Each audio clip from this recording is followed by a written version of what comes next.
In December 2019, The Guardian newspaper released an article detailing how climate change will likely impact the Torres Strait community. The focus of this health impact assessment is around issues highlighted in this article relating to the health impacts from increased temperature. Due to the high level of exposure and sensitivity, the Torres Strait Island communities are an example of a highly vulnerable community when it comes to the impacts from climate change. This will likely be exacerbated by the community's limited capacity to adapt to climate change. The Torres Strait community is spread over a 48,000 square kilometre area situated north from the tip of Cape York, Australia to the border of Papua New Guinea. The community consists of 5 island clusters with 2 Torres Strait communities located on the northern peninsula area of Cape York. Approximately 9,519 people live within the island and mainland groups of the Torres Strait, with 78% identifying as Indigenous Australians. Compared to non-Indigenous Australians, Aboriginal and Torres Strait Islander people are recognised as having an increased burden of chronic disease, with the disparity growing in remote areas. Hospital and health facilities in the Torres Strait are complex, with 13 hospital and health services spread across the island and mainland Australia. The age profile for Aboriginal and Torres Strait Islander people is noticeably different to that of non-Indigenous Australians. We can see that there is a relatively young age profile with an average age of 23 years old compared to 37.5 for non-Indigenous people. Another important distinction is that only 4% of Aboriginal and Torres Strait Islander people are over 65 years of age compared to 16% for non-Indigenous. Health outcome data from the AIHW from 2012 to 2013 showed that 11% of Indigenous adults had diabetes, a third of Indigenous people identified as having a long-term respiratory illness. Long-term cardiovascular disease was identified in 30% of Indigenous people aged 2 and over, and cardiovascular disease accounted for the most deaths in Indigenous people, 25%, which is 1.5 times that of non-Indigenous people. Life expectancy for Indigenous people was 69.1 years for males and 73.7 years for females. This is 10.6 years lower than non-Indigenous males and 9.5 years lower for non-Indigenous females. The Australian Burden of Disease study from 2011 estimated that the disease burden among Indigenous Australians was 190,277 DALYs, equating to 284 years per 1,000 people, with chronic disease being responsible for 2/3 of the burden, and the total burden 2.3 times that of non-Indigenous people. Here is a snapshot of several important determinants of health impacting on Aboriginal and Torres Strait Islander people from 2015. 18% of Indigenous people lived in housing that was of an unacceptable standard. Nearly 60% of Indigenous people were daily smokers. Employment was significantly lower for Indigenous people compared to non-Indigenous people, and disadvantage was significantly higher. Obesity and being overweight explained 1 to 3 years in the difference between non-Indigenous and Indigenous people's life expectancy. The climate in the Torres Strait region is expected to be warmer in the future in response to global temperature rise. Projections put this between 1 and 4 degrees above the 1990 averages by 2070. Hot spells are estimated to increase from 6 to 50 consecutive days above 35 degrees by 2070. Sea surface temperature will increase and tropical cyclones may become less frequent. However, they are expected to become more severe. Heat-related extremes are likely to be one of the main concerns for remote Indigenous communities, with the number of extreme heat days extending, causing increased heat stress, the potential for disease vectors to flourish, and the multiplication and survival of infectious pathogens. Climate change is expected to bring hotter day and nighttime conditions, with continuous spells of hot days and nights. This will likely be coupled with more frequent and intense heat waves, which will likely contribute to increased heat stress. Many remote areas lack the facilities to adequately deal with heat-related impacts. In addition, heat rash and heat exhaustion and heat stroke incidences are likely to increase.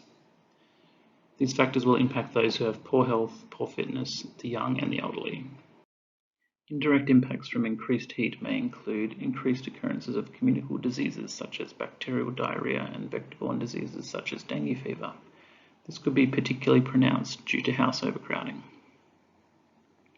Dengue fever is already a major concern in the Torres Straits, with a change in climate conditions increasing the risk of outbreaks. This is exacerbated by the availability of freshwater breeding sites associated with humans, such as rainwater tanks, which are prevalent on the islands. Increases in temperature have been shown to increase the rates of hospitalisation for Indigenous groups. One study from Darwin looking at cardiovascular conditions indicated that Indigenous people were disproportionately accounted for compared to non-Indigenous groups during heatwave conditions. Further, many dwellings in Torres Straits have been inadequately built, not designed to passively eliminate heat and not air-conditioned. Some key areas likely to be impacted include the health system, electricity generation, and water facilities.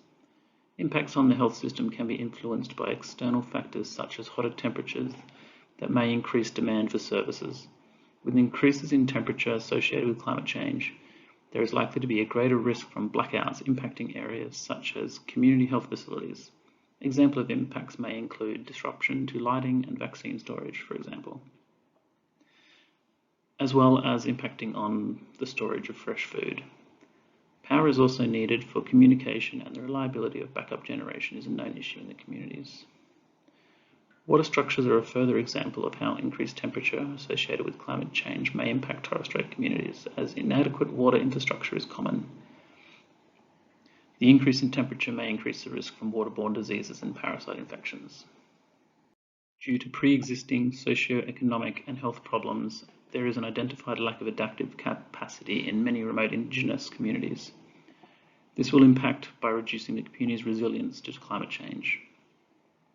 The complex and fixed nature of inequality suggests that before adaptive capacity can be improved, factors such as marginalisation, unemployment, racism, poverty, stigmatisation, and social exclusion need to be addressed.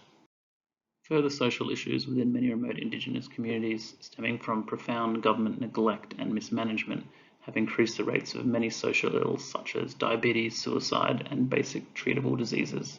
The root of these issues can be traced back to the past suppression of cultural practices and dispossession of land.